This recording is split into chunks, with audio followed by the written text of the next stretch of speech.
Welcome to Super Movie Brothers. Let's start the show. This is a podcast on the Podfix Network. You can check out more shows like it at podfixnetwork.com.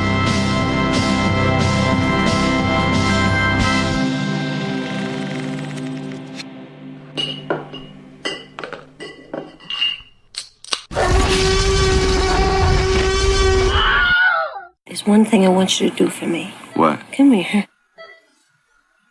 What? Win.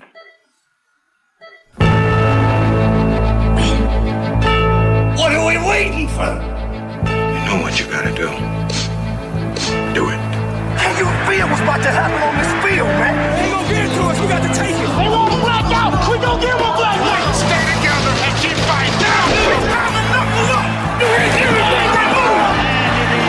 Touchdown. Brian Westbrook, he scored. Touchdown. And the Eagles win. The Eagles win. Let's get into it all day. Relentless. Are you spirit? Are you power? Are you love? Give me what you got. Right here. Right now. If you ain't ready for a fight, go ahead and go home. Because that's what this is going to be for 4 quarters. A fight. We always win when we fight together. That's how winning is done. Now get out there and do it.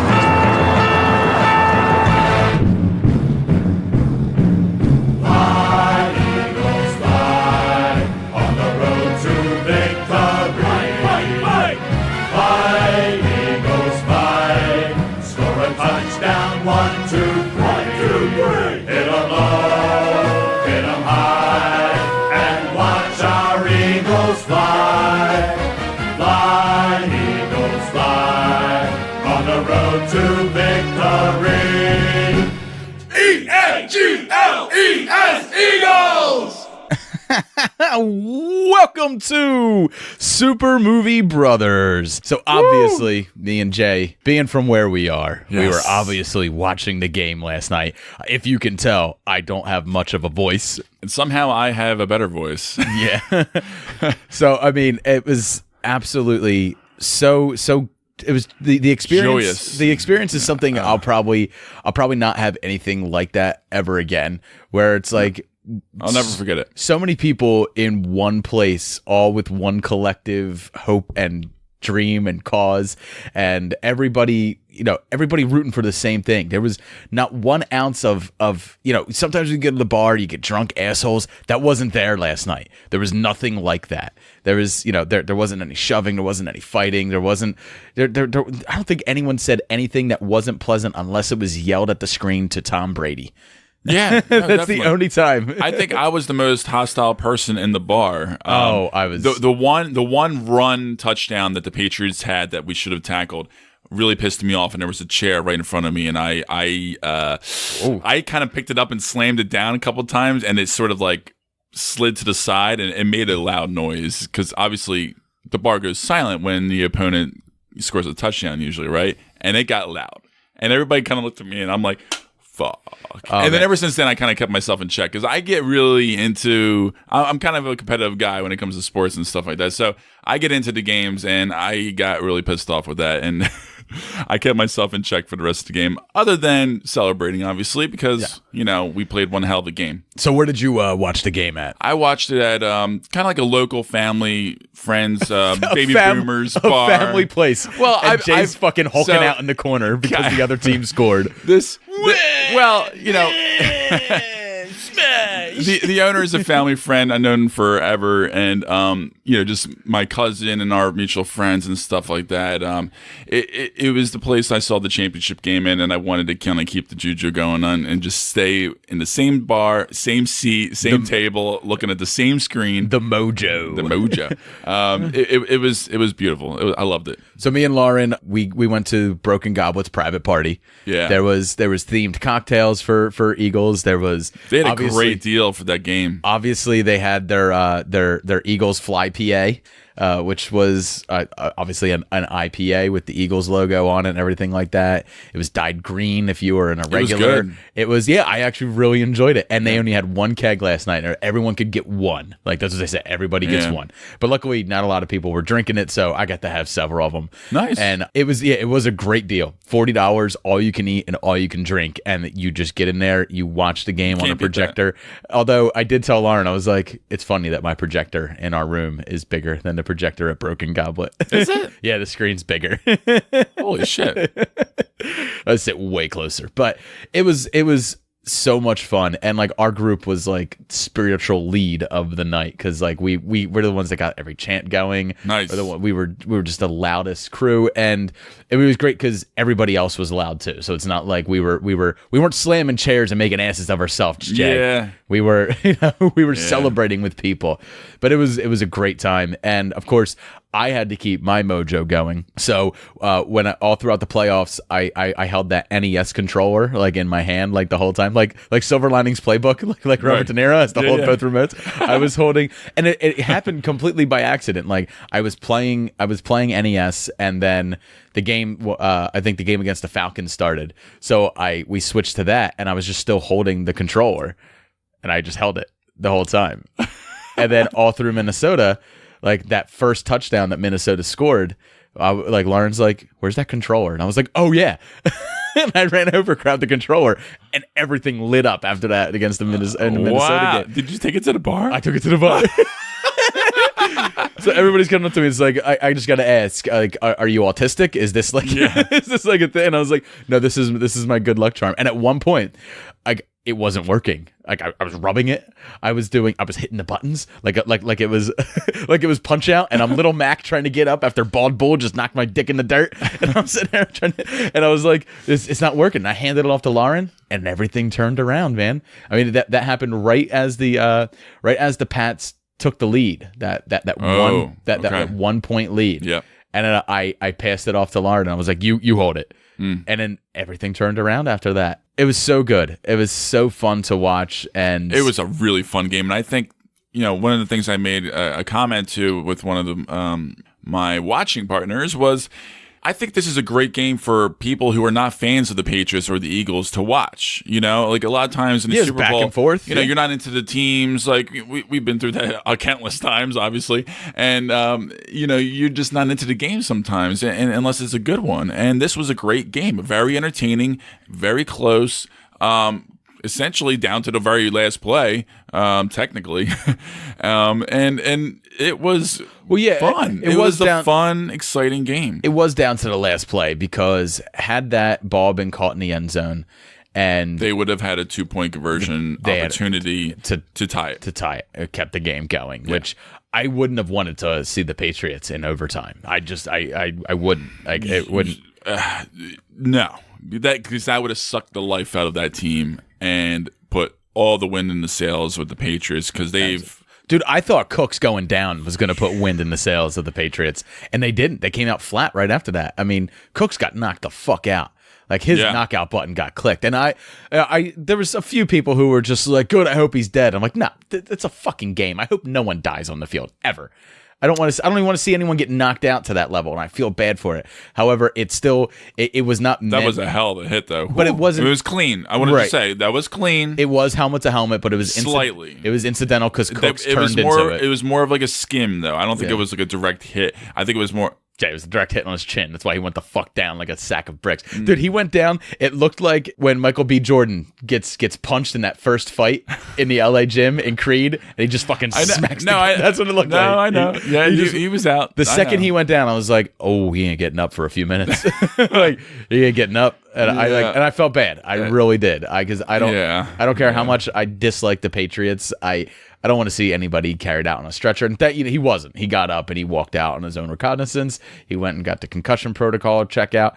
He didn't come back. No. He's not coming back from that. But I really loved, my favorite part of the game was probably a two-parter. The Patriots' fancy little play and Tom Brady not catching the ball. Right. Playing receiver. Flash forward 5 minutes later. A great fuck you call. similar play, 4th and whatever, one or Same something like play. that. Same play. And Nicky Foles catches the touchdown. Big Now, Nick. Eagles did the same thing. They did the flea flicker in the Minnesota game just an hour or so after the Patriots did it against the Jaguars. So kind of like I think Doug Peterson's got a few fuck yous in him. Like he's he's that kind of guy. Yeah, I think. but he doesn't do it with his mouth. He does it in plays. Like it's like a little joke. The Philly special. Like I can just picture Belichick. Like Belichick doesn't emote much. Like he just looks like an angry Muppet. Like all the time. All the time. So like I just picture him looking over across the field and Doug Peterson just mouthing "fuck you." Yeah, I love it. To me, he's definitely the coach of the year for sure. To say the place was electric is just it's an understatement. The whole city. The whole city. I mean, there was like 1 million people in Philadelphia. It was insane. All week leading up to it. It's not like it was the only thing that people were talking about, but it was the one thing that like if like there could be a fight breaking out and everyone go, yeah, but go Birds, right? And like it would just come, everybody collectively, absolutely, all their hopes put into one that, and I think the team knows that. I think the team, is 100%. And you know we're going to be celebrating not just this whole week, but like the whole year, like I mean, I feel like this until spring training starts. This monkey off of our back is so heavy and significant, and it's just gone. But we're still Eagles fans, so the second that spring training starts, we're gonna be dogging on them a little bit. We're gonna find some reason to dog on them.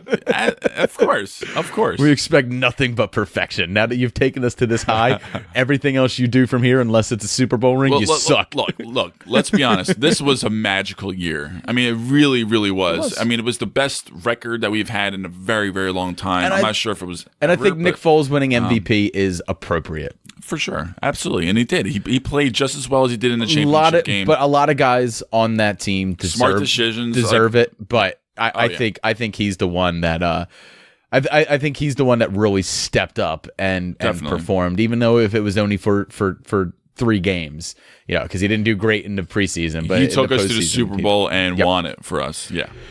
So I mean that's really it. That's all I want to talk about. There's nothing else we can talk about as far as what we were watching or anything like that, because it was all leading up. All last week, Jay, I watched Philly themed movies. I watched Rocky. I watched Creed. I watched Invincible. I watched Unbreakable. Like anything that had to do with Philly and had to do with like that type of hype. I was on it.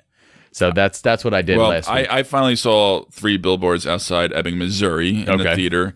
About fucking time, right. And it's dark. It's a heavy, heavy movie, but I really enjoyed it. I thought it was really well written, and it was good. It was definitely really good. I really enjoyed it. It wasn't great. I mean, I don't think it was by far the best movie of the year. I think it's definitely top 10 worthy. It would have been on my top 10, I think. If I had to redo my order. So let me ask you, do you like the ending? Were you okay with the ending? Because a lot of people aren't. Right, and I get that. I get that. I think it warrants it. I think they sold it enough for me. I think in real life, though, those kind of characters in real life probably wouldn't. But they went to such a length. So spoilers for 3 billboards if you haven't seen it. Just very briefly skip ahead 2 minutes. They have a discussion in the car, like whether they're actually going to go through with it once they get there. Are they going to kill this guy? Are they going to kill this person who is a pedophile and a rapist? Like, are they going to go there and they're going to go through with it? And she says, I don't know. And honestly, in my mind, they get to their destination. They go to a diner. They have some fucking pancakes. They stalk the guy a little bit and they go, let's just go home. Yeah. No, that's exactly what I thought. I think they go home. I honestly don't think that they go through with it. No, I don't think they do either. I don't think they do. And I think they've been through enough. I really think they both have been through enough. I think the whole point of the movie, especially at least for the characters, because the point of the movie isn't about a story. It's about the characters, these characters reacting to the events. An initial situation which snowballs into more and more things. I think by the end, Frances McDermott, her character, she's not giving up her fight. She's she's moving through her stages of grief, and anger is now leaving her. She's starting to lose that anger, and she's going into Actually, you know what? I just had a depression thought. or acceptance. The guy that they're going after was the guy that fucked her up in the shop. Yes. So maybe she would, because she doesn't know it's him. So maybe if she sees him, she might do something. I don't know. I don't know. Just saying. I think so much of her character arc was about the stages of grief. But overall, and I think that you're right. They past would anger. stalk, and they would just be kind of like, let's just go. Yeah. Yeah. So, but it's still a good movie. But like I said, it's not a film. It tackles difficult story. It does. You know, subject matter. But it's a film about actors playing these characters. I mean, that's and Woody Harrelson's fantastic in it. And I certain fucking sequences were really well done, I thought. I mean, for example, Sam Rockwell's going right up the steps, one shot, beating up the guy, throwing him out the window, walking back down the stairs, and he's already on the street, just bleeding out, and just wails him, and then goes back into the police. Just wails him. That was pretty cool. That was well done. It's a solid sequence, flick. yeah. I'm still not hoping. I don't want it to win Best Film. If it does, it won't. won't. I won't. really don't think it will win because Best it got the Film. Golden Globe, right? It took the Golden Globe for Best Film. Did it? It won support. It might have. It won a lot. I know that. I think The Shape of Water is going to win Best Picture in the Oscars. I do think that. I think that's where I'm going. Oh, one thing we didn't talk about. We didn't talk about Friday night. I was hoping not to, David. So, pictures exist, Jay. They're out there. So, apparently, for some reason, while we were drunk, our friends decided to. We all wanted to go. They wanted to go out to the bar, and all of us wear onesies. Yeah, and for the long, I couldn't get behind it until I found a Boba Fett onesie, an adult onesie, and I was like, all right, I can make this work. You looked really good. Yeah, I brought the Boba Fett helmet with me, which sadly broke. The helmet broke, so I had to donate it to Broken Goblet now, so that they can. And at least it lives on. It hangs and up. Mike under appreciates mantle. it because Mike's he loves our stuff. Yeah, and he's gonna take good care of it. It's it. so weird. He always makes me sign everything when I give it to him. When I gave him that Ghostbusters sign, it? Yeah, he made me sign it. When I gave him the Boba Fett helmet, he made me sign it, and I was like, why am I signing this? Just take it. I think he thinks we're like famous or it's something. It's a piece of ruby. No, he doesn't. I know. He doesn't think that at all. But he was actually envious that he didn't get the memo. Like, yeah. Oh, yeah. Well, no. Like, he came up to us later on, and he told us, he's just like, every first Friday of every month is pajama night now. Everyone has to wear a onesie. Care. Yeah. And I was like, yeah. And he's like, yeah. And I was just like, started a we trend. just started a thing. All right, we started a thing. I like that. But if you look behind you, Jay, there is a new Boba Fett helmet. It's much better looking than the other one. It is, and it was half the cost because it wasn't bought at Disney World like the last one, right? And so happy to have it. Very cool. I bought it right there at the bar after the other one broke. Oh, right on Amazon? Yeah, we're pretty sure you kicked it. It was right underneath your feet. Really? Yeah, yeah. Oh. Everyone's like, how'd it break? And I was like, I don't know. Why was it on the floor, David? Because I can't sit a giant fucking helmet in the middle of the table where people are putting their fucking beers, asshole. There's a good chance it was me then. You were my big ass, size 15 feet. You were too busy talking to your barmaid. Yeah. How did that turn out? Another over 40-year-old woman. So let me. Hitting on me hardcore. So here's the thing. We're all sitting there and we're having a good time. And we're not really talking to anybody. We're not bothering anybody. We're just having conversations and stuff.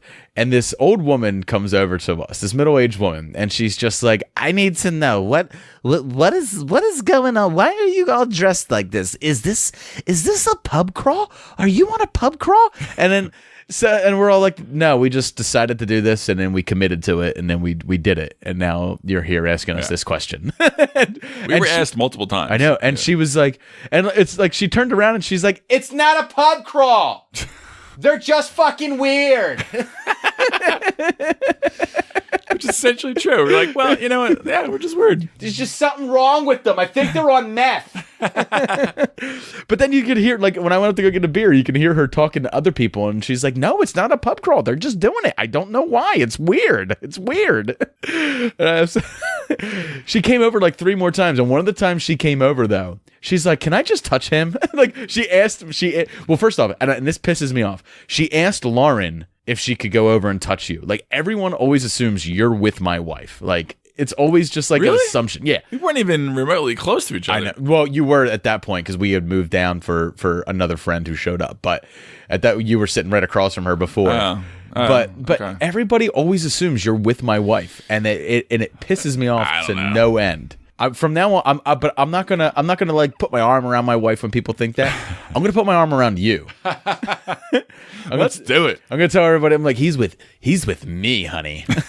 He's with me. It's like, oh. But she came over and she groped your chest, man. She was all over you. Yeah, and my dimple. No, I just want to touch him. And then you know the bartender, who she wasn't bartending that night, but she was a bartender at our bar. She came over and she was just chatting you, and I was like, oh, maybe, you know, it's just like a friendly thing and stuff like that. But she was touching her hair way too much. Yeah. Flipping her hair, standing in that way where she's pushing her chest out and, You know, kind of we facing bumped her into- crotch towards you a little bit. She was always overly nice to me. However, we bumped into each other one time when Righteous played at a different bar. At the And- Iberian Club in Yes, Bristol? Yes. Yeah. And we had a little bit of a conversation more there. And we were supposed to meet up later. She was like, oh, I'm going to go to Broken Gobble later. I'm like, yeah, I might pop over. And I never did. I got too tired when I was driving back. And then I just went home. It wasn't like a guaranteed thing, but So you're saying the woman that you're chastising for being like over 40 and into you and stuff like that has more zeal and love for life than you do. possibly. So what's your complaint? Possibly. Here's a woman. Here's a woman who's been down the road, Yes. and has had some fun, has probably had some heartache, is ready to have some fun again, and she's ready to settle for your boring podcasting ass. Yeah. What's wrong with that? Go with it. I'm not chastising you. I'm just Yeah, saying. it seems like you are a little bit. It seems like you're already Seinfelding her. You're already finding a reason to get out before you even dipped your toe. No, look. Before you even look, dipped your toe, you're finding a reason to get out. No, she's a cool girl. we had a fun time that night, but I just wanted to be like, that's it. Like we're just kind of we're just cool. Like I don't know. I hope she doesn't think that we're gonna be like trying to like go out and go on dates and blah blah blah. And I get just all, want her like, to wine and accept my dine. penis in her mouth. Is that so hard? What is wrong with everybody? What's wrong with that? God damn it! All No. I want to do is be friends with a girl and casually put my penis inside of a warm hole. I'm good with that. That's all I need. No, I think you need to be friends with. I think you need to be friends with women before. I really don't even want that. But no, we are friendly. I mean, we're friendly, and I think we still absolutely will be. I mean, that's not a problem. I mean, there's no reason not to be. Jay, has she sucked your penis? Jay, has she sucked your penis? Does it count if I didn't come in? Yeah, you already asked. You already answered. You already answered by not saying no. You answered. Perhaps. So you literally cannot be friends with a woman unless they are attached or willing to accept your penis in their mouth. We were friends before that happened. Friendly-ish. But that's because there was an attraction. Right. Yeah. Man, you can't ever truly. I think I have some friends that I haven't hooked up that are girls. My wife is Well, one. your wife is one, yes. But that's that's what happens. because I'd fucking spouse. You know? I'd bifurcate your fucking penis if you ever went near my wife in any type of sexual Well, way. first of all, we all know that she has no interest in me whatsoever. She doesn't. So, no worry right there. That's She perfect. loves you like a son. Like someone we have to take care of. Yeah, it's true. It's very true. She wants nothing but good things for you. I'm like the other dog in the house. You're our third dog. I'm the third dog. You're the third dog. It's why my kid loves you so much. She treats me like Luca too, and but no, it's essentially the extent of our relationship. And yeah, I mean, it's all good. It's perfect. That's all we need. That's all we need. Yeah. Next time you come over, just sit on the floor, just like in front of her, while she's on Yeah. the couch, and then she'll I pet your head. Right, and I occasionally get a treat with a beer, right? Exactly. If I'm being good, But we had a conversation about this. Like, it was through text and stuff. I like talking about this stuff on the show. I know it makes you uncomfortable, but I like talking about this stuff because it's so public, because it's a way for worldwide. it's a way for people to get to know us a little bit. But you also I know. also lament on the show that like, oh, I haven't been laid in a while. Oh, I just want to meet somebody and stuff like that. Been painfully long, and I do not want to put a number to it. Other people go through the same thing, so we can talk about it on the show. And Yeah. I think, and we talked about this, I think you need to be friends with someone first.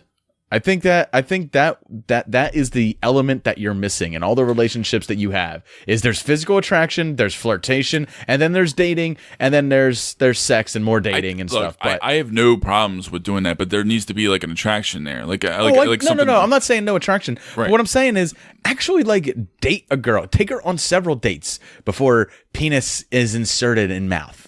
Which no, if I really am into somebody, I'm fine with that. I've done that before. Like it's not an issue for me.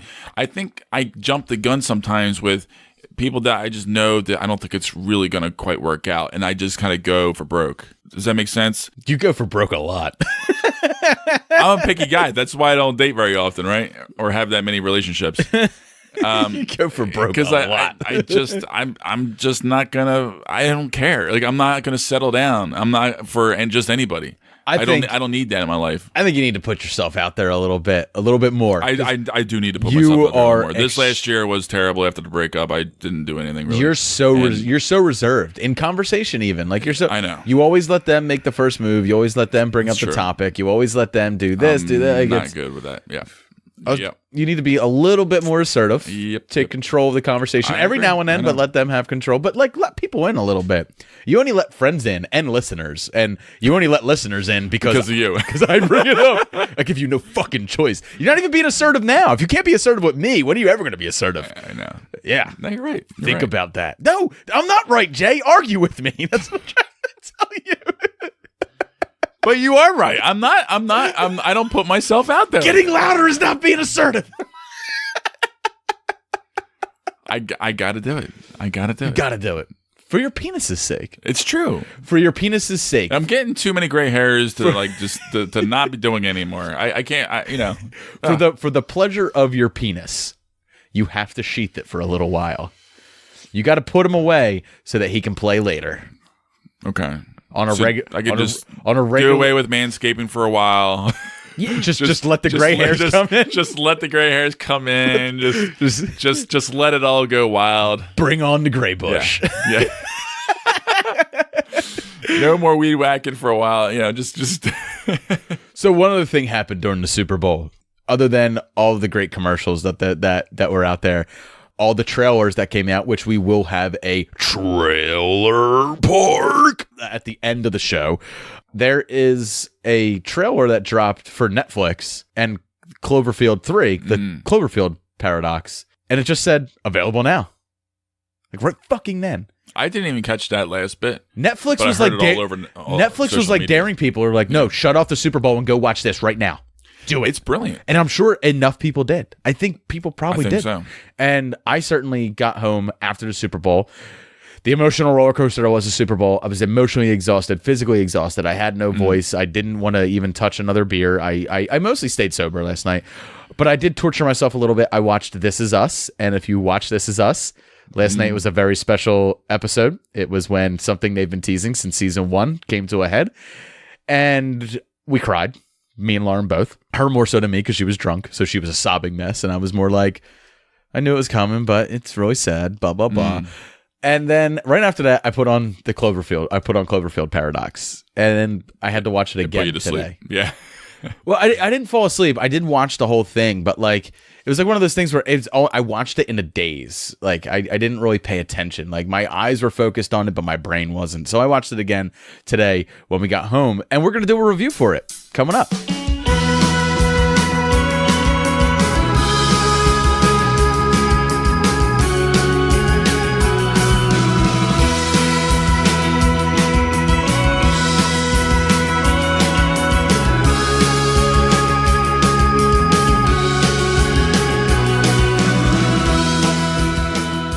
Possible earthquake near the Statue of Liberty. Looks like you should have left town a little bit earlier.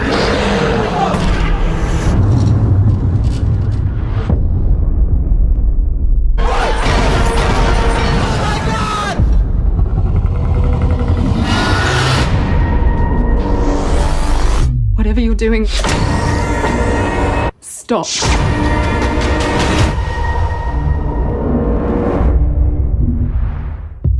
Welcome to Super Movie Brothers premium review of Cloverfield Paradox. I'm your host, Super Movie Brother Dave. I'm your host, Super Movie Brother Jay. I don't know why we're treating this like it's its own episode, because it's just a segment in a regular episode. Yes. It's just instincts, right? It absolutely is. Normally we would release something like this as a We haven't done one in a while. as a premium episode, but since this happened in such short notice, like the rumors were out last week that there was going to be the Cloverfield 3 might possibly go to Netflix.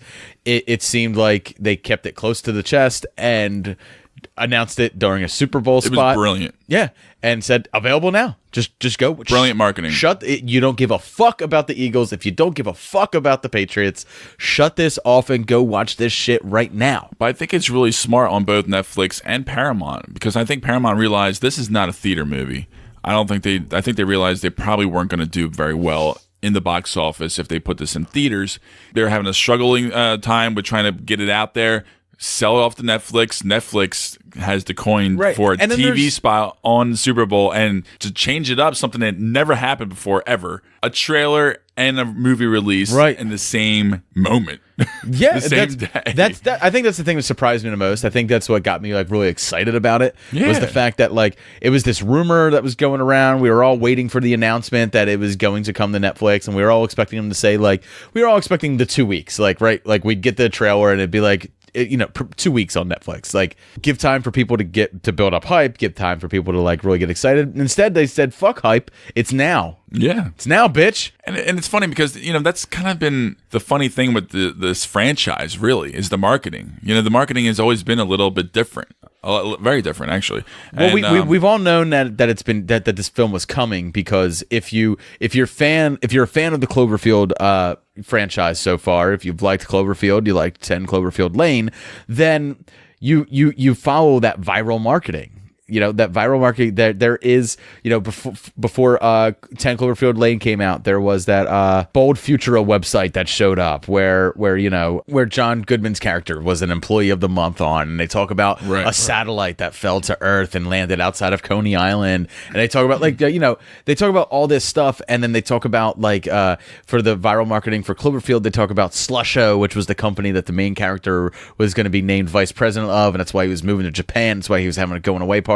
And the secret ingredient of it is nectar of the sea, right? Like the what is it? Deep sea nectar is what they called it, which is actually like the slime or the scum that comes off of the Cloverfield eggs that's under there. They talk about the oil rig that's owned by Tagarato company that sunk into the water, several weeks before the Cloverfield monsters showed up. All that stuff is viral marketing, but is all very much a part of the Cloverfield universe. Like, it's actually the most fun part about these films is this viral marketing, It sure is, yeah. all the stuff all the little Easter eggs that you can go find before the film comes out. You can get all this information on behind the scenes stuff, so that when you go watch the movie, you feel like you're in. You feel like you're on the inside of what's going on. Yeah. And you feel like the person sitting next to you doesn't know half the shit that you know about what's going on. Yeah. Which is kind of like the cool part about it, right? It's really like a geeks type film, because like only geeks find that stuff. Only geeks research that stuff and go out looking for that stuff. Right.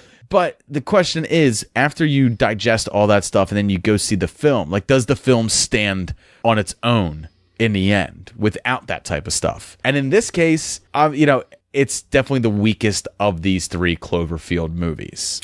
I think so. I mean, it's definitely also a unique entry. Every single feature has been very unique in its own right.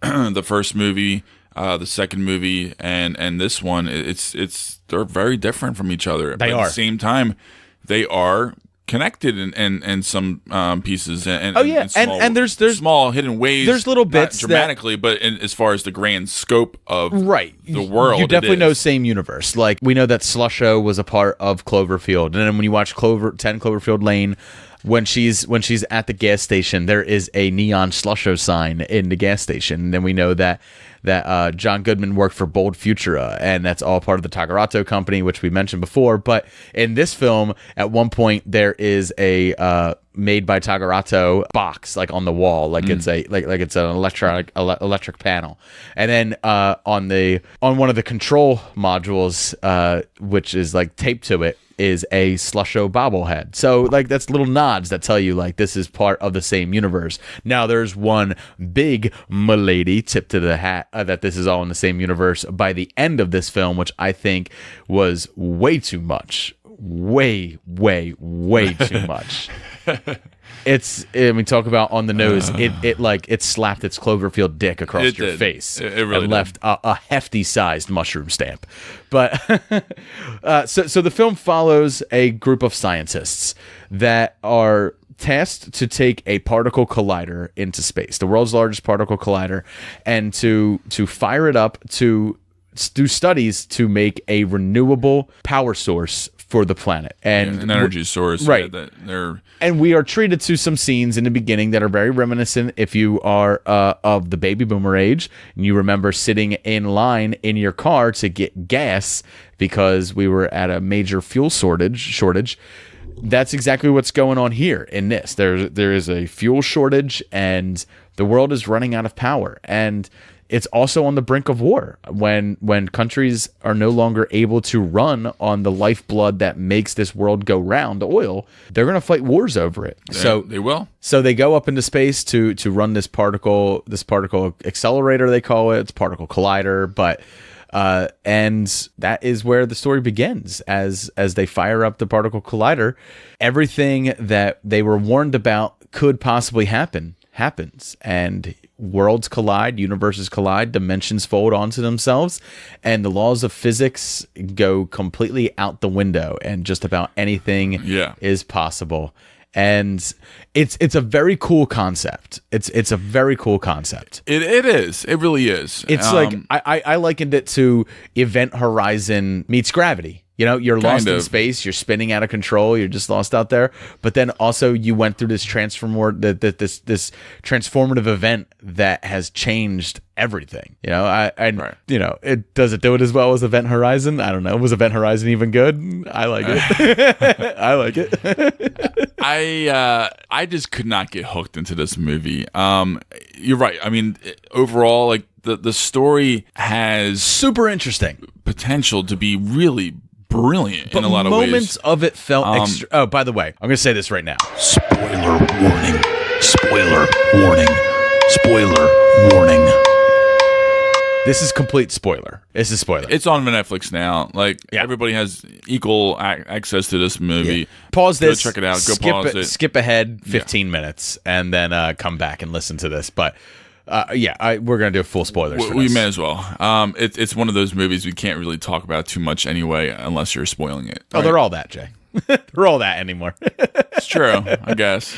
But so anyway, everything was very predictable for me. It seemed like every time you saw every character, it was just okay. Scene set up. Character gets in a situation, something weird happens, injury, death, whatever. Something happens. And it was just like something. Well, I mean, honestly, like the story and everything that happens in the film is not only teased, it's spelled out for you in the first 10 minutes when Donald Logue appears on that talk show as Mark Stambler, who is clearly a relative of John Goodman's character, Howard Stambler from 10 Cloverfield Lane. Like I don't think you have that last name, and it's not, you know, he's not related to him in some way. And he's saying like this is the most powerful thing that's ever been made. They're meddling with things that they couldn't possibly understand. It's very possible that dimensions could collide and two worlds could coexist and all this stuff, monsters and then he even like just as. Like, you can't get more on the nose for foreshadowing when he says, monsters rising from the sea, demons coming from other worlds, and monsters rising from the seas. Yeah. Monsters rising from the seas. And I was like, come on. Are you fucking kidding me? In the first 10 minutes of the film? Yeah. No, I mean, that was the thing. You're right. It did explain the whole movie from that little news. Right. And I mean, honestly, if you saw that scene and you were like, and you just saw that as a throwaway thing that was just obviously like, it's so obvious that it's not. Right? It doesn't disguise itself well enough. Now, that video of him talking about that and then talking about his book was part of the viral marketing from months ago. So it actually made it into the. So it was actually part of the viral marketing as Okay. well. So so even then, so even if you were an eagle-eyed viewer and you were the type of person that went through all the websites and you found that video and stuff like that, you didn't even need to, because you were going to be treated to it again anyway. And it was going to slap you in the face with foreshadowing and foreboding, and it was all right there. The whole film was right there. And for me, like, the second I saw that, I was like, well, I know how this is going. Because, like, in my mind, like, I thought there was a twist coming. At some point, there was going to be a twist. What a twist! And I kept waiting for that ball to drop, for that twist to happen, for that big moment of something happening. Like the second there wasn't really. I mean, I guess they were trying to bank on the one where there's another Earth and her family is alive. She's on Earth, right? Save them. But still, even then, happy, so even then, when at that moment at the end, when Jensen is sending her down there and she's going to go down, there is still another Ava who exists down there. So is she going to kill that Ava and then take her place? What's the plan? What's the plan? Yeah, I don't know. It was very bizarre. It was there was a lot of things that just didn't make sense to me sometimes with the characters and like what things that happened with them and even for that the Jensen character, like how did she get into wires like that? Like how did she get threaded? No. Wires? That actually makes perfect sense. Threaded in the wires like that? Yeah. So they're from two separate universes, and she works. And right. So she was on the Cloverfield station in the other universe when the two universes collided and the two Cloverfield stations became one at the same spot at the same time. Her Cloverfield station crashed, but her body materialized into that Cloverfield station. However, it didn't materialize into the cockpit or to the hallway. It materialized slightly off because the other Cloverfield station was slightly off from where the other one was. So she materialized into the pieces. Same reason why the Russian guy's eyes were bothering him and stuff. And it turned out he had the worms inside of him because he was around the worms when they passed through that thing. Right. Yeah. Okay. All right. I like that. So yeah. That makes sense. Right. So it's basically the way they always talk about parallel universes is if you take a piece of tracing paper and you put it over top of a picture and you trace that picture, you're close. You're real close. But not perfect. But you're not perfect. Right. That makes sense. Okay. So that's what happens when two universes like that come together. But then they also talk about the what else could come through from other dimensions that aren't like ours. Cloverfield monsters, eggs at the bottom of the ocean. Yeah. Aliens from the sky. All kinds of random shit. Yeah. Reminds me of Indiana Jones and the Kingdom of the Crystal Skull. They're not from space. They're from the space between spaces. Oh god. But I mean, so David Koepp, don't write that ever again. I still dig a lot of the things that happen in this film. I think the thing I dig the most was the acting. And I really enjoyed several of the characters. They were all on board. Yeah. They all, I think, pretty much nailed it. I thought Daniel Bruhl was great as Schmidt. I'm enjoying him more and more. He's still honestly, he's my favorite Marvel villain so far. Well, I've always liked him as an actor from what I've seen him in. I definitely. David Oyelowo, it was great in it. I thought he was good. Even just forgive me for this name, Gugu Mbatha-Raw. Our star. She was fantastic. I thought she was the best part actress. of it. Yeah. I think she was the best. And we've seen her before, right, Jay? She's been in a lot of things recently, but I think most notably, at least for us, is the St. Juniper episode of Black Mirror. Right. You're on this mission. You're lost in space, right? You're in this space station, and the space station is turning on you. Everything is feeling claustrophobic. Everything is feeling feeling wrong. Physics are going against you, and you're meant to feel that fear the same way that they are feeling, like where you don't know what's going to happen next. Just like in other films, like The Thing, where it all happens in one location. Alien, where everything happens on the Nostromo. All these films that came before it that this is paying homage to. that make you feel that way. And this tells a side story that happens on Earth at the same time. That really bothered me. It wasn't jarring, but it takes you out of that feeling. It takes you out of that claustrophobia. It takes you out of that fear of what's going to happen next on that station. Yeah. And what's happening on that station by taking you to a side story that is just teasing a monster that we've seen before. That we've seen before. The whole every time they cut to Earth was terrible. Yeah. Absolutely terrible. I get that was the emotional string that was pulling. For that character in the story, but it just didn't work. It really didn't. I don't know if it was the acting or the actor, but the videos did the same thing, didn't they? Yeah, I mean, they did. Those videos served that same purpose. So to have it happen, in that tangent, like to show her significant other's side of what's going on. It really didn't make sense. I kept thinking that was going to be, we were following him from the other world and her from the our world, for lack of better terms. And I thought that was going to be the big twist at the end, was like that we weren't actually following her husband. We were following the husband of the other Ava from the other Earth, the Earth that Jensen's from. But that's not what was going on at all. Everything was just as apparent as it was. Yeah. And his ending, tell him go back. Like he's yelling at the phone, and they haven't even showed the monsters yet, but we know that there's monsters attacking. Yeah, but oh my god, it just fell apart. I did like the little nods. I like that he took the little girl down to a bunker like Walter. Sure. I liked that it still felt like the Cloverfield universe. I liked all the acting. I liked most of the characters, with the exception of Chris O'Dowd. I did not. It's weird. I did not. He was saying everything that I was saying as a viewer.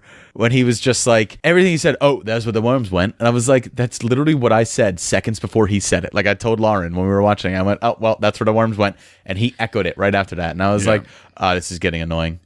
The fact that he's commentating the movie in the same way that I'm commentating the movie. No. And that scene where his arm gets sucked into the wall, that scene bothered me. Big time. And the fact that his arm was moving through the wall. Right, but that wasn't his arm. That could have been his arm from the other universe. That could have been the other version of him's arm. That's why he wasn't controlling it, because the other guy was controlling it.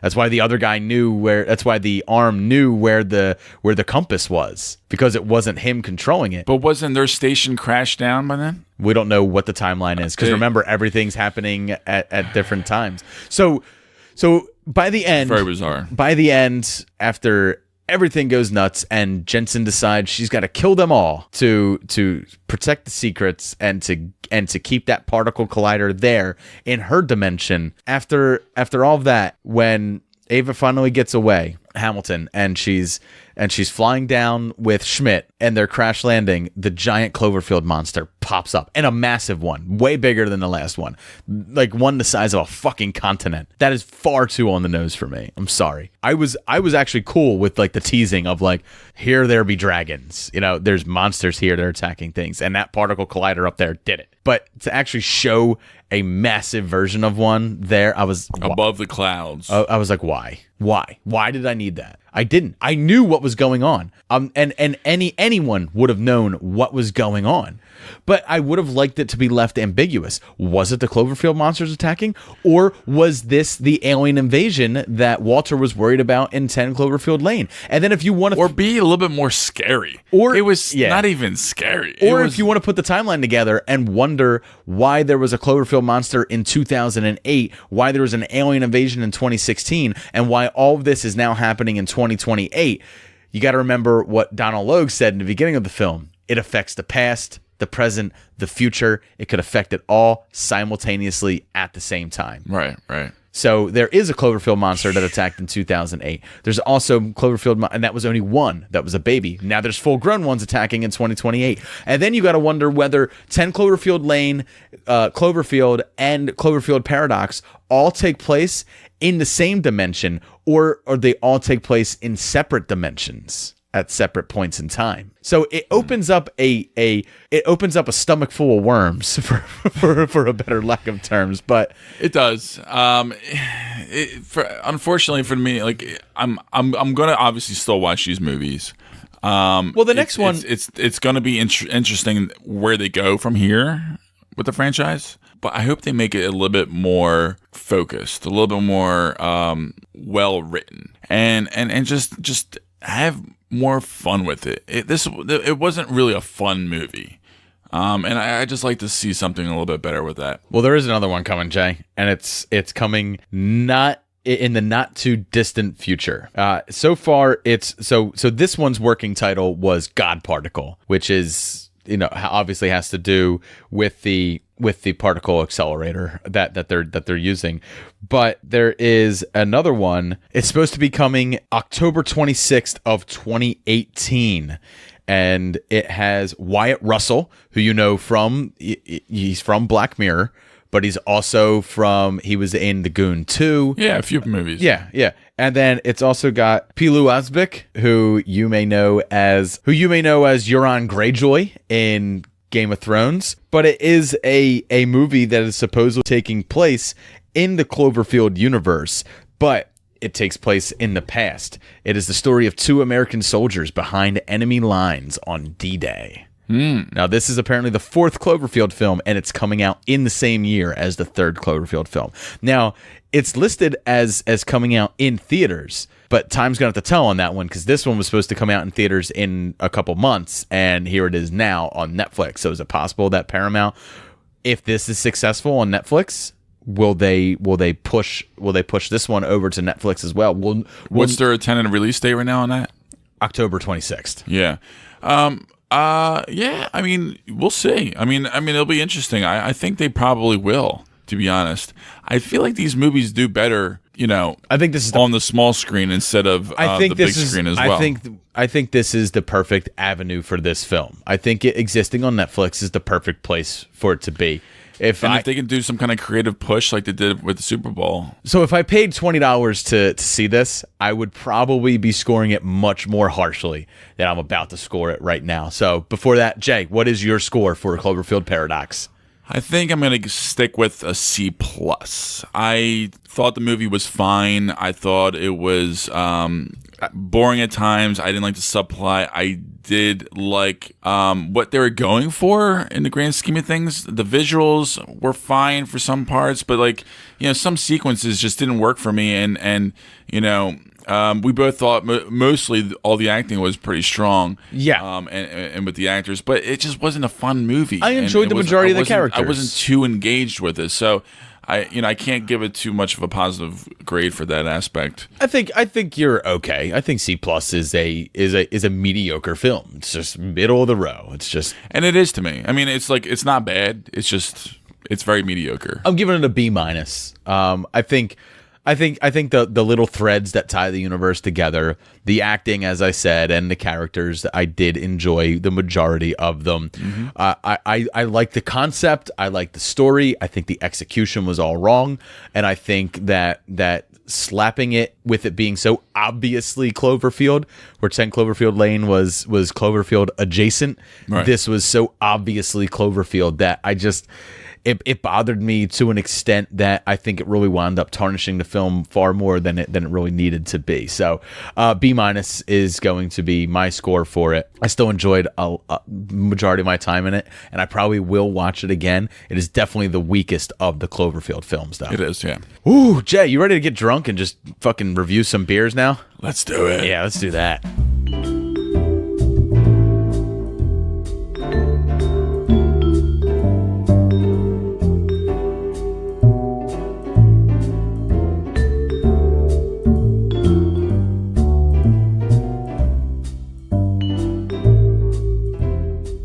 All right, and welcome back to our beer segment. Just to continue gloating just a bit over the Super Bowl. Absolutely. We have a very special drunk scene that doesn't come from a film, but it does come from a film star. So many stars are always in attendance at the Super Bowl, and yes, many of them that were there last night are from Philadelphia. Bradley Cooper, definitely sitting in the owner's box, yeah, right next to the owner the whole time. And then there's also Rob McElhenney and his wife Kate Olsen from the Mick, and they're both from It's Always Sunny in Philadelphia. I think Mike Trout, isn't Mike Trout? He's a famous baseball player. I think is from the Philadelphia area, or if not, he's just a big Eagles fan. I'm not sure exactly what. And then obviously Will Smith and a bunch of other ones. But there's another guy that's from Philadelphia that was so excited. He managed to get himself onto the field after the game. Yeah. And he managed to sneak on to the NFL Network's post-game wrap-up with Fletcher Cox. How'd you feel when Brady had that ball and got sacked? Lost the ball. I'll say this. We're very lucky to have this guy. He's like rubbing on Fletcher. He's just rubbing him. I've been drinking. I'm on cloud nine. Celebration. I'm on cloud nine. Celebration. And Fletcher's like, who is this guy? It was supposed he's to so happen. uncomfortable. Yeah, so uncomfortable. It was supposed to happen. He called it. He did call it. This was supposed to happen. Like, This is the we best. got a great Deion unit, Sanders we got a gets up great to team, we stand got a behind great Kevin defensive Hart, line. so he doesn't fall off the stage. Wait, get off me! Wait, I'm not drunk. Get off of me! I'm having a good time. Get off of me! Sounds like Chris Tucker right there. How do you celebrate this win tonight? What do you do from here? You know what? Philadelphia is a great city. I hope this is an example of what we can do. We get. He said shit. We get shit. All right, Like, he got to go. He got to go. Listen, that's what it might be like in Philadelphia for about, 6 or 7 months, Fletcher. So they don't actually like kick him off. He just decides that. Oh yeah. He's imminent in making an ass of himself. It's live TV. He realizes he already cursed and he's making a fool of himself. He just drops the mic and bounces. He's like, "All right, that's it. I'm out." At any moment, Yeah. he was about to fuck up royally, so he got off stage. Oh yeah. Oh, but there was just And I'm not sure if everybody else saw, but like during the trophy celebration, in the corner of the screen, if you watch it, He tries to he's get on trying stage. to get up on stage just to touch the trophy, and security is like. Oh, man. Literally 3 times the size of Kevin Hart. Well, even right there. And he's trying to get past them, and he's just not letting it happen whatsoever. He's standing next to Fletcher Cox and next to Deion Sanders, and he's standing, they're sitting, and he's only at just as tall as they are. Oh my God, it's amazing. But yeah, check him out on I think on Instagram or Twitter or something like that. He has hilarious hashtags about his night, about the Super Bowl. After he left the stadium, and he had like a little bit of regretfulness to some of his shenanigans and behaviors during the game. Did he? Yeah, it's hilarious. I can forgive him. I mean, Oh yeah, fellow Philly boy, come on. But the city didn't burn. Only 3 arrests. City didn't. Only 3 arrests. Only 3 Couldn't believe arrests. it. I only saw 1 car flipped. Like one mild fire. Like 1 mild fire. Oh, I did see a crazy video of, I think it was the Ritz-Carlton or something like that. That's where they're stage diving off of the balcony, and the balcony gives away. The balcony gave away. Oh, that was crazy. And then, of course, there's one guy who sees a pile of green horse shit, picks it up and eats it. That man does not represent Philadelphia. The man represents himself and solely himself. Yeah. But one thing we don't condone that. One thing that wasn't talked about on our news was that there was a riot at Boston University. Really? Yeah. Interesting. Yeah. Some cars got flipped, some shit got burned. So you know what? That makes sense. We would have wilded out probably a lot harder and a lot worse. Yeah. In a negative way if we lost. It's true what they said on SNL that Boston's not a city. It's just a college town with a fishing pier. Exactly. Loved it. So let's get into our beers that we got for tonight. Jay, let's start off with yours, man. I have the Off Color Brewing Company's Le Wolf. It's got a really cool bottle design. I really dig it. We both have French named beers. Yeah, Christina picked our beers this week again. She is fucking with me, I think, because I think she's fucked because both of our beers exploded when we opened them. Mine far worse. Mine was extremely heady, and Dave just got unlucky and spillage incurred. Oh, dude, no, mine like erupted straight up in the air and then landed all over my pants, all over my floor, and all over our recording table. So now it's gonna reek like beer in here, more than normal. Yeah, it's gonna be fucking terrible. Yeah, Luke is gonna love it.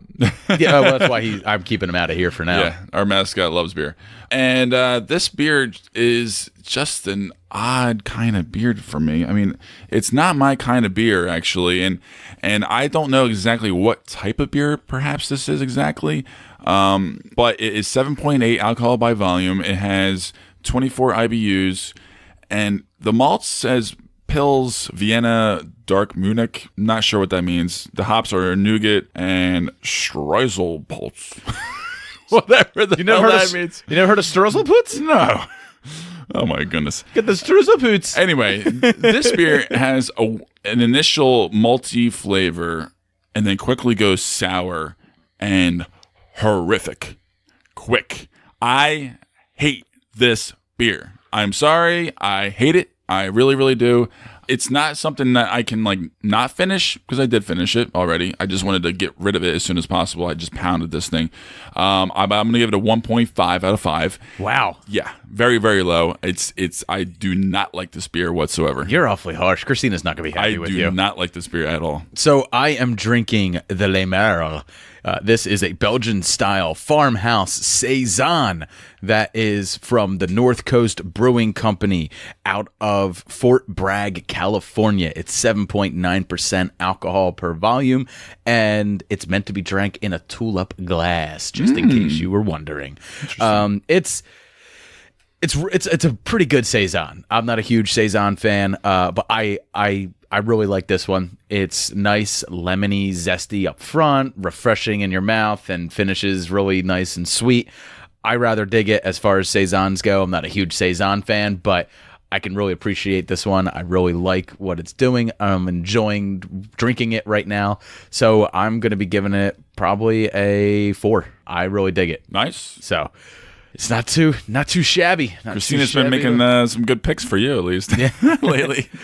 So let's start wrapping this show up, Jay. Let's get into all of the trailers that played during the Super Bowl. The day after. Or the day after. Right. So there were some TV spots that turned into the day after full trailers. So some of them we won't have a whole lot to say about. Some of them we got a whole bunch to say about. So let's get into that.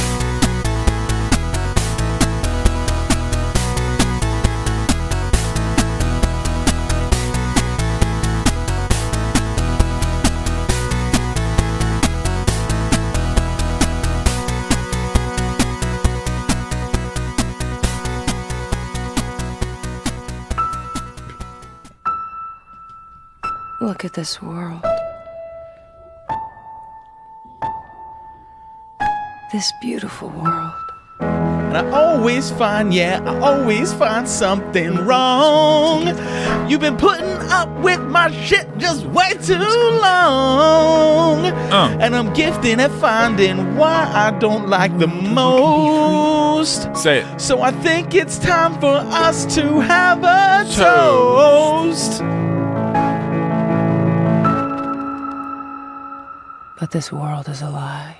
Let's have a toast for the douchebags.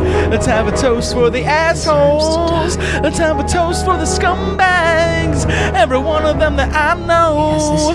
Let's have a toast for the jerk-offs that never takes work off. Baby, I got a plan. Run away fast as you can. We can save this world. We can burn it to the ground. Burn it up, bitch. From the ashes. Burn that shit down. Sex. Been a select save way too long. Our world. Own it. Ow! Say it. So I just wanted to have a little fun with that Westworld trailer, because the second I heard that, and I go, "Is this Runaway? This is Runaway, isn't it?" And I had flashes to the night Another before. Kanye joint. Well, I had flashes for when we did the night before, and we were talking about that moment in FAO Schwartz when they do that song, they do Runaway on the FAO Schwartz foot piano. I have no clue how that sounded. If I don't like the way that sounded, I'm just gonna cut it the fuck out completely. All right. Hey. So welcome you heard it here first. to the end of episode 83. Yes. We decided that with all the trailers that dropped in the Super Bowl, that we had to do one massive, can only wear Trojan XX condoms trailer park. It's Trailer Park on fucking meth, y'all. Yes, it is. So we do have a bunch of trailers that we have to run down in this. And I'm going to try to... It used to be my favorite part of the Super Bowl because the Eagles were not in it. Was to see the film trailers. See the film trailers and the halftime show. So, but this was pretty decent overall. So, Jay, without any delay, let's get into the first trailer that dropped of the night. It was Jurassic World: Fallen Kingdom. Blue, come with me. You know you can't stay here. Jurassic World, the island. You're all right. Easy, girl. All of that is in the past. Am I dead? Not yet, kid. I want to show you the future. What is that thing? They made it. Blue.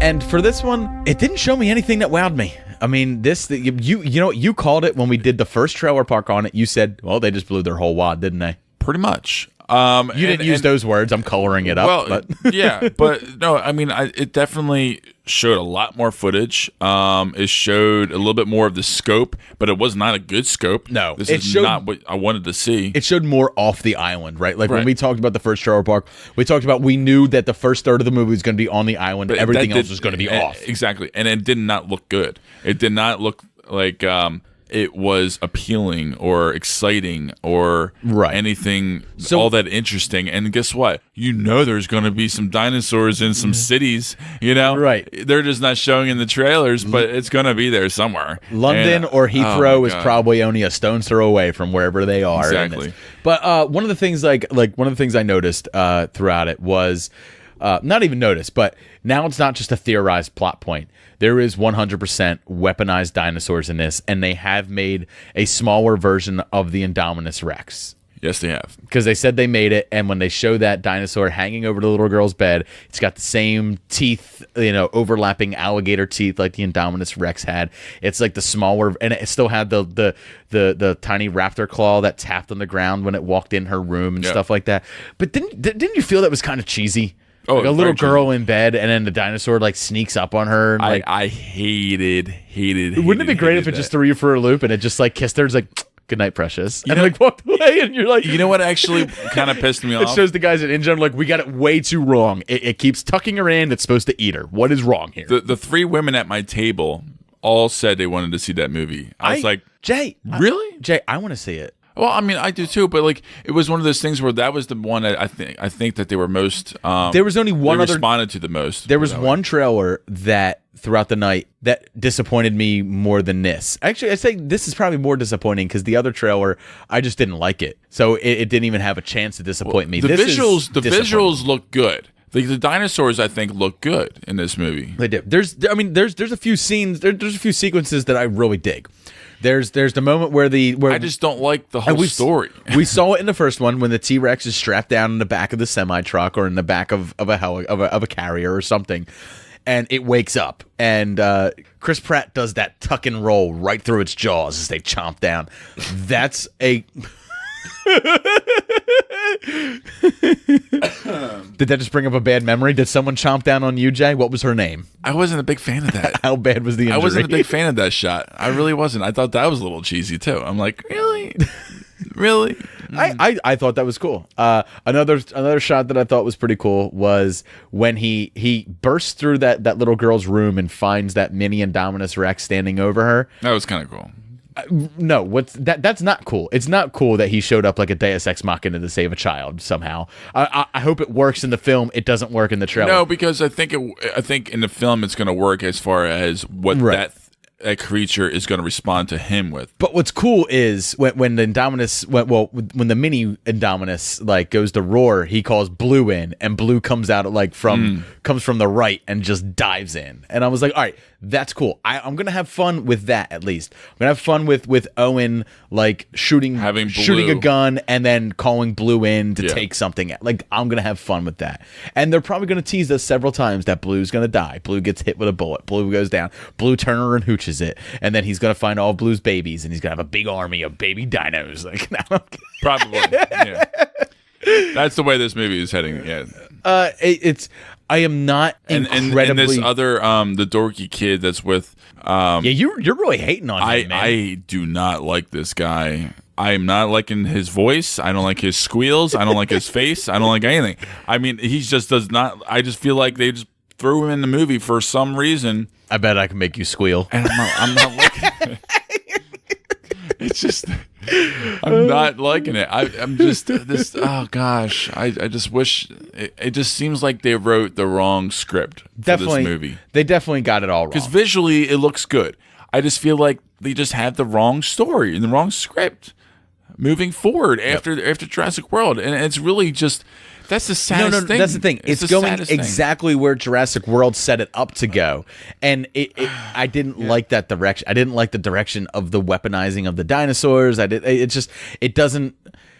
There's feel more like things to do than that. It doesn't feel like it jives with Jurassic Park to me. It really doesn't. It feels like it's taking something that was action adventure and moving it into far more of a sci-fi realm, and it's like, it's okay to flirt with that line, but when you start to cross it a little bit and you start trying to do too many things at once. You're trying to continue telling the story about man meddling with genetics and stuff like that, but you're also, can we just have a fucking fun dinosaur flick of people like on the island, like running from them? I mean, it worked. It worked once.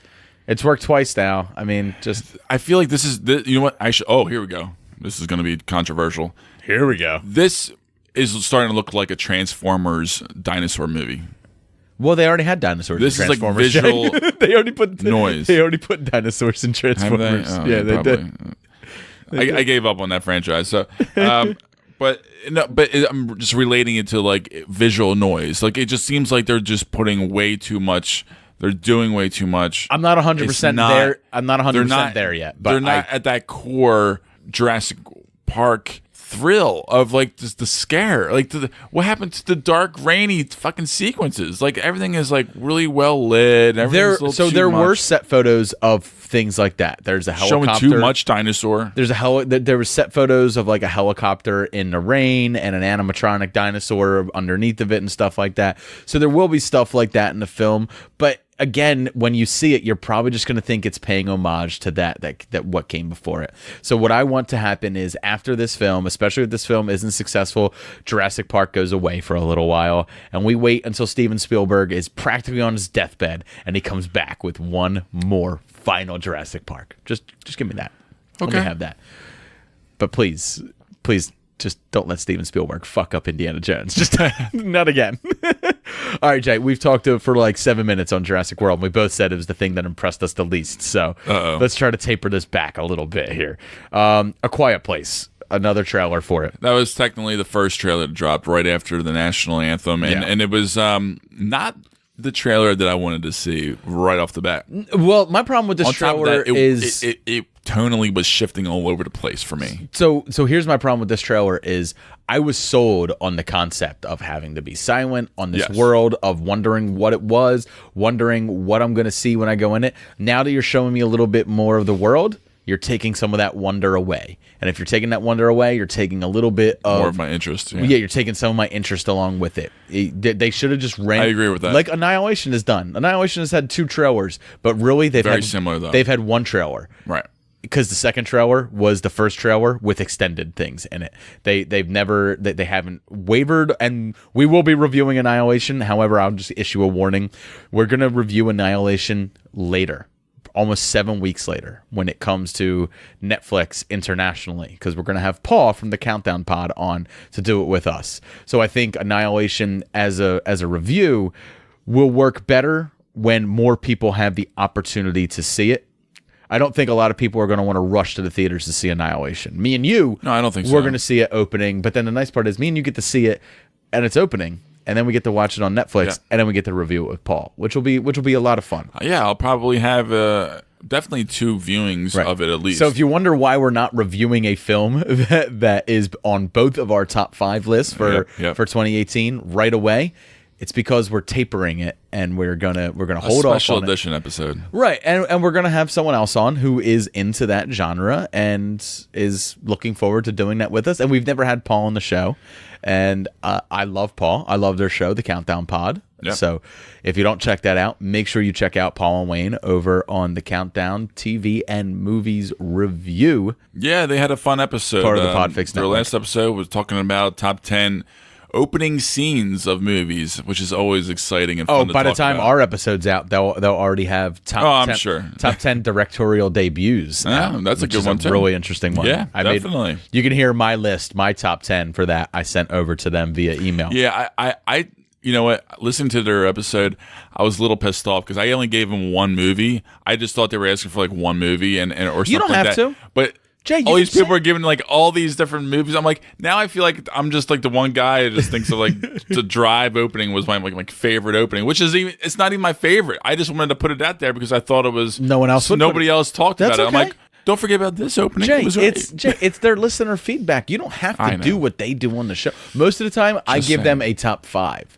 But for directorial debuts, we like top 5s better than top 10s. But for directorial debuts, I was like, I gotta give them a top 10, and I couldn't fit it on a tweet. I get that. So I emailed it over to them. But anyway, that's enough about the Countdown Pod. Please check them out. Part of the Podfix Network. www.podfixnetwork.com.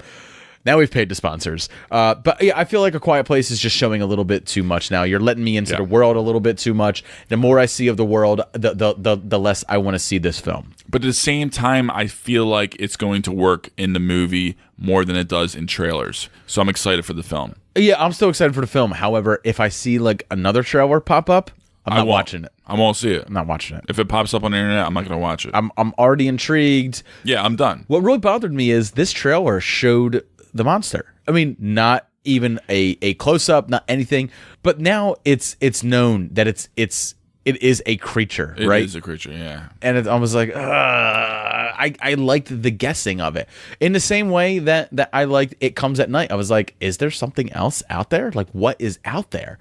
However, I expected to get an answer to that question in the film, and I didn't. Which I kind of respect. Right, but this time I'm getting the answer before I've even seen the film. That's bothering me a little bit. I mean, we'll see how it plays out. You really don't know. If anything, it's helping me, step back on my expectations of it a little bit. So, moving on, Skyscraper, Dwayne The Rock Johnson's film to come after Rampage. Well, our current movie star, action star, is now getting his Die Hard movie. Really, I think he has more under his belt at this point than Arnold and Sly, and by the time his career's done, he'll have more under his belt than both of them combined. In such a short time frame, Short time frame, big time. I mean, the thing is, there was a few films that came out that I thought, oh boy, this is going to ruin his career. There's going to be like just Dwayne Johnson fatigue and Dwayne Johnson fatigue. Yeah, absolutely, and it just hasn't happened yet. And I'm a little surprised. That's like his wife sits him down and she's like, we got to have a talk. I'm getting a little bit of Dwayne Johnson fatigue. And he's like, you're not getting enough of The Rock? And she's like, I get plenty of The Rock. I'm tired of Dwayne. I'm just tired of him. Yeah. I want more Johnson and less Dwayne.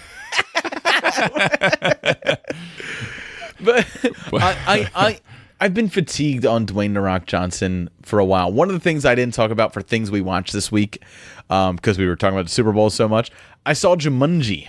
I liked it. Number 1. I liked it for 5 weeks. Number 1 for 5. Yeah. I enjoyed it.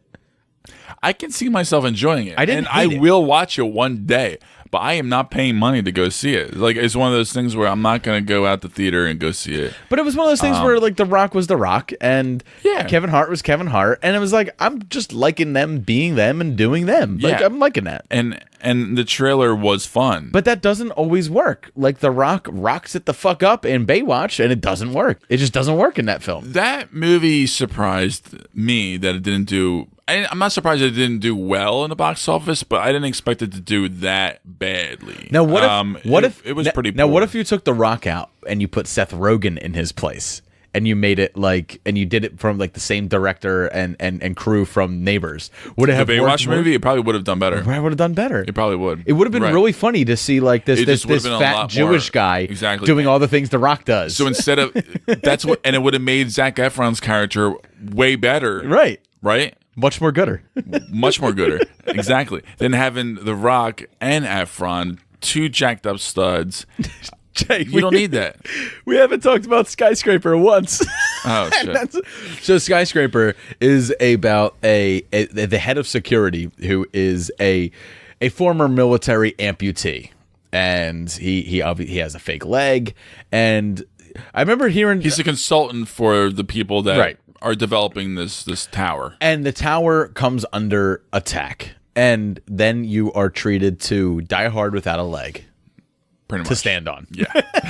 Die hard without a leg to stand on. Yes. Is what this movie feels that's like. it. That's it. Yeah. That's all we get This trailer was literally Dwayne Johnson putting on a prosthetic leg, and then the tower comes under attack, and then we see him physically acting and limping, and then he does this amazing leap off the skyscraper to the other skyscraper. We know he's going to catch something and make it, and he's gonna win the day. He's gonna have a machine gun, and he's gonna throw the guy off the roof at the end. Because it's called a skyscraper. So if you don't throw the bad guy off a roof, then why are you calling yourself Skyscraper? True. That's it. Moving on. That's it for that one. So Jay, let's get into the next trailer. Probably your favorite trailer of the night. The return of Ethan Hunt.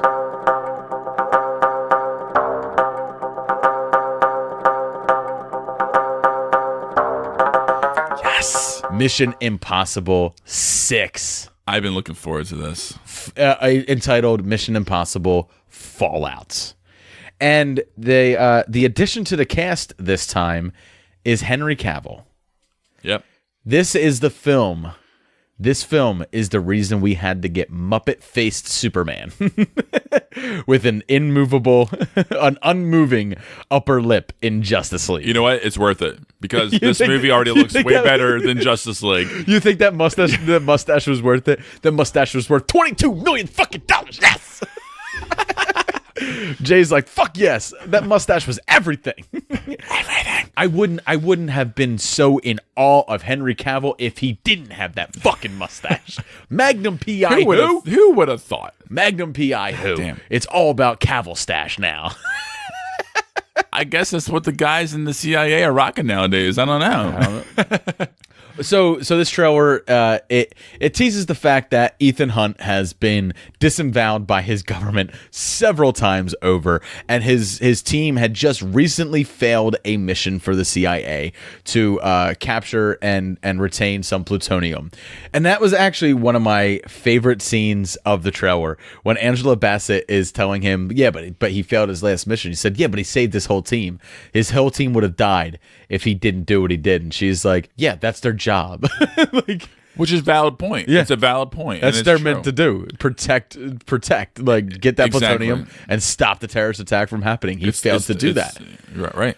And Henry Cavill is brought in by the CIA onto Ethan Hunt's guess team. To watch him over, or I don't know exactly what they're, maybe just be a part of his team, make sure he's doing what he's supposed to be doing, kind of thing. And legitimize him more, because he works for more of like a private spy organization, stuff like that.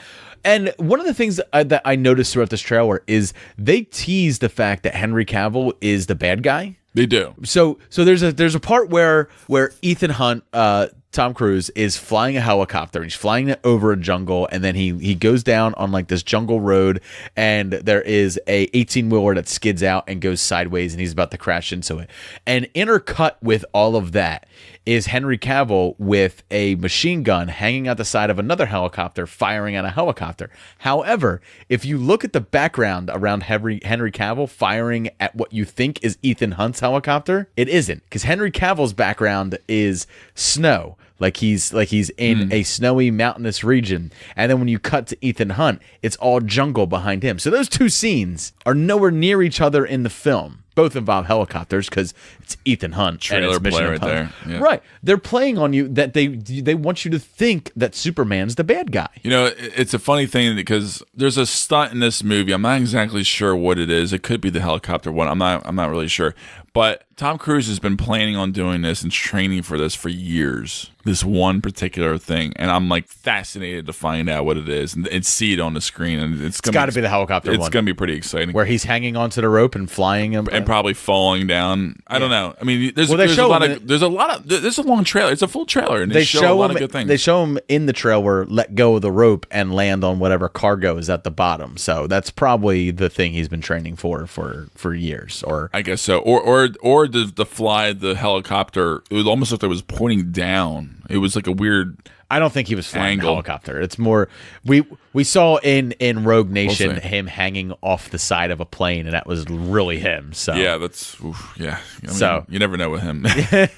Hey, I got to give it to the guy, 52 years old now, still doing his own stunts. All of his stunts, and you can tell this is a very, very that one scene they show in the trailer, practical stunt. He gets thrown across the room, and it tucks and roll. He tucks and rolls and pops up, and it's his face. It's him taking that fall, doing that roll, flying off to the flying off the motorcycle, even over the car. Yep. I mean, and you're right. Sometimes, and it really all depends on the director and the editor to make it look good. And I'm really happy with the fact that all of Simon Pegg's little one-line jokes were not spoiled for me in this trailer. Well, I think the last one, they really polished up his jokes. Yeah. That work a little bit more effectively throughout the movie, so they're not such a punchline-y kind of thing. And it's more organic. That being said, I hope this is better than Rogue Nation, because I was not a huge fan of Rogue Nation. I enjoyed it. I definitely did. There was a lot of fun sequences. I will say this. I said before, I think on the show, the motorcycle sequence, I absolutely loved. That scene with Henry Cavill in that bathroom going up against that guy. That is imposing as fuck. I can't wait. I love the way like he pops his hands out and he's just and like walks up and just the way he hits the guy. And I want to see Superman fight like that. I know. And he still has that Superman body. Like, oh my God, yeah, he does. Yeah, he does. Yeah, he does. Yeah, he does. Oh my God. And they're just throwing around forearms and fists and throwing people around, and it's good. And it's almost reminds me of like a Jason Bourne type fight sequence, where like it's gonna be really hand in hand, just if Jason Bourne gave us anything, it gave us great fight choreography moving forward. Thank God. Thank you, Jason Bourne. So I know this is the film, Jay, that you were looking forward to most. We wouldn't have talked about it if that weren't the case. So a real quick one, this Crocodile Dundee film that everyone's been talking about with Danny McBride. It came out 2 weeks ago. We didn't talk about it on the show, but it came out 2 weeks ago that it was not a film. It was going to be an ad for the Super Bowl. Now the ad is out there, and obviously it is for the Australian Tourism Board. Just tourism, yeah, and I'm fine with that. But I am. I love Paul Hogan in it. Like Paul Hogan's there, and it's great. It was a lot of fun. And they even referenced that. It's like, oh, this isn't a movie trailer? Like, and Chris Helmsworth's like, no, it's not. I love when he's like, he's so dashing looking. They're at the wine tasting, and Danny McBride's like looking at the knife and stuff like that. And Chris Helmsworth's like, they make fantastic wine in Australia. Like everything that comes out of Chris Helmsworth's mouth is how great Australia really is. And Danny McBride is just trying to be the son of Crocodile Dundee. And it's just. It was fun, and I'm happy that isn't a movie that is. And I'm happy it's over too, because that was just enough. Just enough. All right, Jay, we're down to our final two trailers. One we're going to talk on pretty short. Avengers Infinity War. So this is it. It's all been leading to this.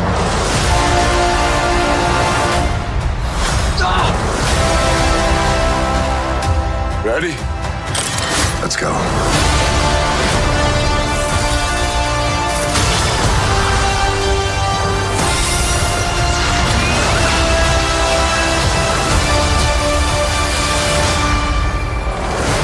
So what did this add to the trailers this trailer that has already come? So all it added was we see that T'Challa gave Captain America those shield gauntlets moments after he said, "And get this man a shield." Right. It showed Bucky in more detail this time, as part of the fight. It showed a sequence that I really thought the shot was really cool. It is Doctor Strange like casting that spell and flying up behind him and throwing a repulsor ray through the spell is Iron Man. And then there was some sequences on that giant ringed ship that we saw hanging in the sky during the first Avengers Infinity War trailer. We now see that the Avengers get on that ship, and Spider-Man's the one hanging out on the outside of it. So does it add anything to the film? No. Does this add anything to the story that we knew we were already getting? Not in the least. But it does give us a better idea of the characters and their places in the film and what they're going to be doing. No, it does. Yeah. But one of the things I really liked was obviously we see Nebula from Guardians of the Galaxy. This is her debut for the film, technically. Now it's confirmed that she will be in it. But there's that moment where like Thor is like looking up and he says, "Are you ready?" And I think that is the moment that he's going to go into that machine that we see in the first trailer and forge his hammer again. So I do it. Well, or it might not even be his hammer. It might be the second hammer, the one that was carried by Beta Ray Bill in the comics. It might be Stormbreaker. It might be a completely different hammer, but of the same make and of the same style. So it doesn't really add anything to it. I think this trailer only existed because there were so many other big trailers out there that Marvel felt like they had to be part of the zeitgeist still. They had to remind people that this was still coming, that this is something that's out there. Yeah. Because it was short and sweet. It really was. It really was. It was And one of the that's shortest all it trailers was. of the night. Absolutely. It was a 30-second spot. And that's all it needed to be. It didn't need to show us anymore, and they don't need to spend that money. You know, they all they needed right now was another tease to remind us, yo, we got some good shit coming up soon. And then in a month or two, yo, we're still here. We ain't another gone nowhere. Big good trailer, just take it over the edge. And then Jay, one final trailer. Last night we didn't get the full trailer. Last night we got the teaser trailer, and we got teased that the final trailer was going to be coming out today. So you want to make a difference? Yeah. Trust me, you're gonna love it. And which branch are you interested in joining? I'm gonna be a pilot. Best in the galaxy.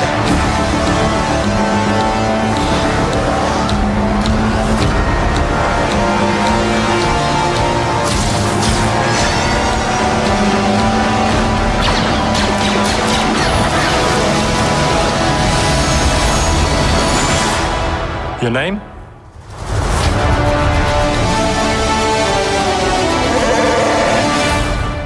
So that was the teaser trailer. That was not the full trailer. I'm not going to play the full trailer on this because it's like a little over 2 minutes long. But we are given a full trailer today that came out the day after. And we're going to react on that one. Yeah, a little, right? But just for purposes, that one's short and sweet. So it's nice to play that one along with everything. So, but so I like the little clicking, like the. Like it reminds me of like other caper films that have come out. You know, I've always liked that sound. Yeah, it works for me. What I really dig about this, like I was saying, was the look. Like the look surprised me. I did not expect it to look like this. It's really gritty, muted color looking in the same way that Rogue One was. So it's like, but still beautiful. Right. The episode films are so packed full of color, so packed full of hope, so packed full of these other things that like when they go back and they tell these Star Wars story films. You know, they're all take place in a time when the Empire was in control. You know, there is no hope. There is nothing else. You know, right? It is all about this character and them reacting to the world, and I like that. Like, I like the fact that they can go further. They can be grittier.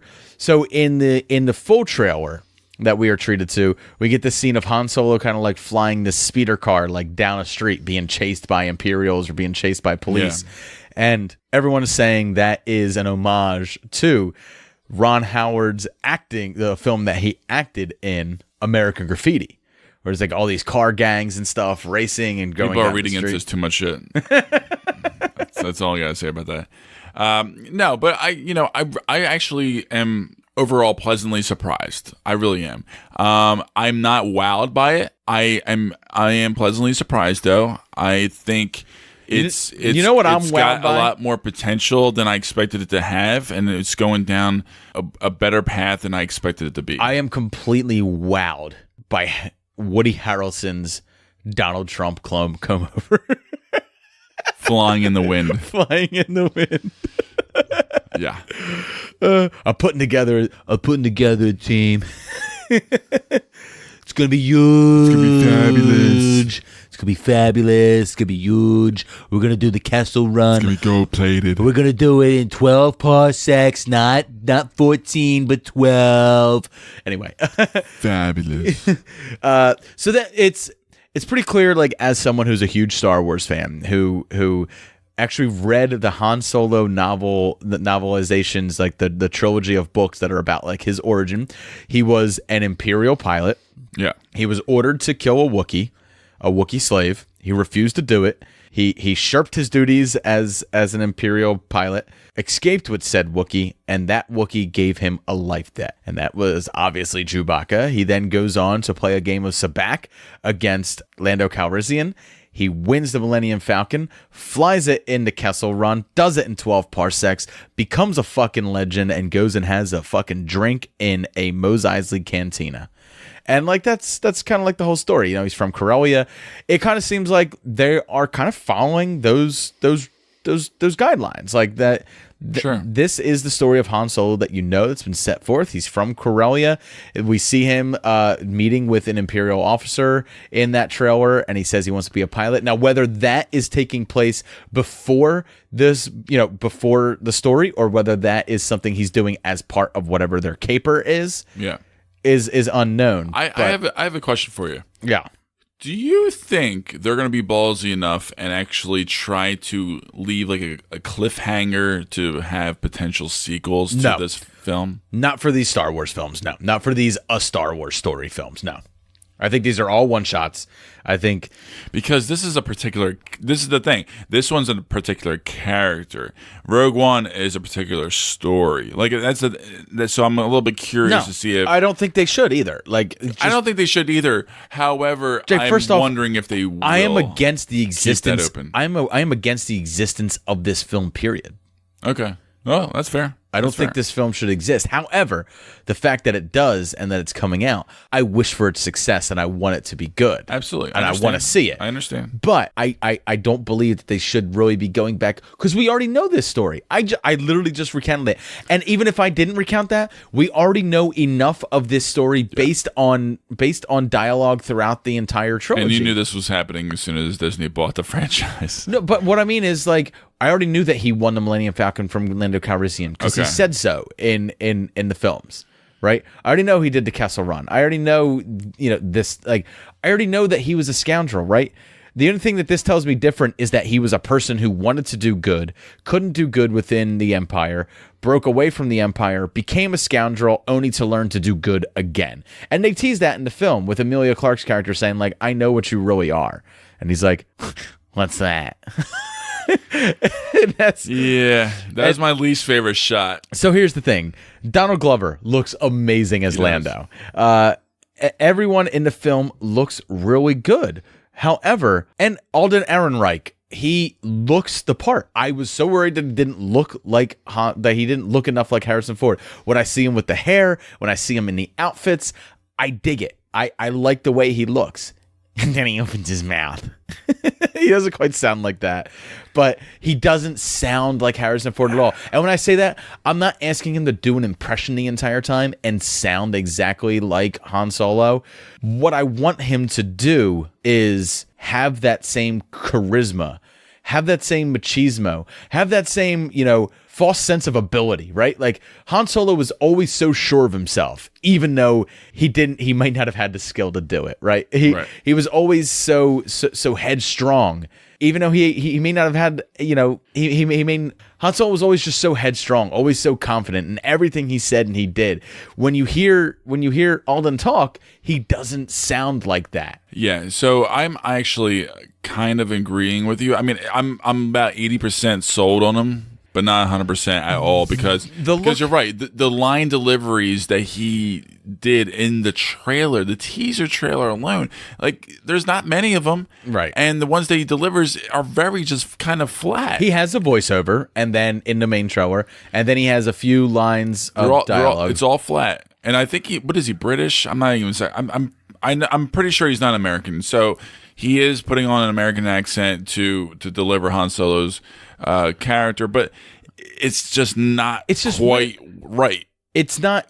Like it's I said, not bad. It's just not quite right. You know, it's just not. The thing I couldn't stand the most there. about the trailer was the end when he's like, "We're fine, everything's fine." Like I was like, "So you're trying to do a scene that we've already seen? Everything's perfectly all right now. We're fine. We're all fine here now. Thank you. How are you? You're trying to like pay homage to that, but then in my head I was like, "But why is he talking like this?" Like. And I was like, "What the fuck is he doing?" Like, now we obviously know that before this film, like while this film was being made, they brought in like acting coaches and stuff like that to try and like teach him how to act the way that he should be acting and stuff. And this was the final result. This is what they came up with. Again, like we've talked before, sometimes trailers are their own entity. How it translates on film is a whole different matter. Why did they wait so long? We'll see. Before this trailer. Why did they wait till Super Bowl? I think it was the best platform. 4 months before it's released now. I agree. It's very late, I know. However, and 2 trailers in 2 consecutive days. They're doubling down. True. I still feel like that they were a scrambling mess. Way behind schedule when Ron Howard came on, shot probably a lot more scenes than we realized. Why does the film? All right, here's a better question. Why does Chewbacca have 2 bandoliers? 2! Where did the other one go by the time we get to A New Hope? Where did it go? I must know. But there will be a side story all about it. Don't worry. But I feel like that they wanted to polish up a lot of the effects before they put up a trailer, and there was a lot of effects in this trailer. There is. And this is just a teaser. It's one of the things I wasn't crazy about. So that giant. This would not be ready in time for The Last Jedi. That giant like hentai tentacle monster in the sky that they're flying through, and I was just like, "What is that thing? Why is that there? Why is there so much CGI? And why is this happening?" Yeah. There's some things I'm not happy about. There's some things that I'm really enjoying. There's some things I'm excited for. I am excited to see Donald Glover as Lando Calrissian. I think he looks perfect. I'm excited to see Woody Harrelson in it. I'm excited to see Chewbacca as much as I possibly can take. I'll take all of it. Right. Emilia Clarke won't be nude in it, so I could take her or leave her. So. But I'm still as apprehensive about this after the trailer as I was before the trailer. Yeah, I mean, and why does the Millennium Falcon look different? Because it's nowhere. Because it's true.